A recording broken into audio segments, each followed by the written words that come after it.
రాయలసీమ మెంతిపప్పు ఎలా చేద్దామో చూద్దాం రండి. కుక్కర్ పెట్టుకోవాలి. కుక్కర్లో 1 స్పూన్ ధనియాలు, అలానే మెంతులు, కారానికి తగ్గట్టు ఎండుమిరపకాయలు, సన్న మిరపకాయలు కాబట్టి కొన్ని వేసాను, ఆవాలు, అట్లనే కడిగి పెట్టుకున్న కందిపప్పు, పసుపు వేసి దూరగా కమ్మటి వాసన వచ్చేంత వరకు వేయించి 2 చింతపండు రెమ్మలు వేసి తగినంత నీళ్లు పోసుకొని ఒక 3 విజిల్స్ రానియాలి. 3 నుంచి 4 మెత్తగా అయిపోవాలి, వచ్చినా పర్వాలేదు. ఆవిరంతా పోయినాక విజిల్స్ వచ్చి పప్పు మెదిపేసుకోవాలి.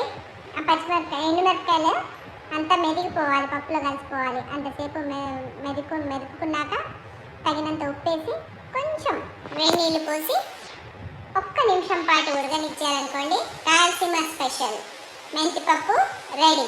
చిన్న రొట్టెల్లో కానీ అన్నంలో కానీ అదురుతుంది. ఈ విధంగా ఒక్కసారి చేసి చూడండి. Thanks for watching.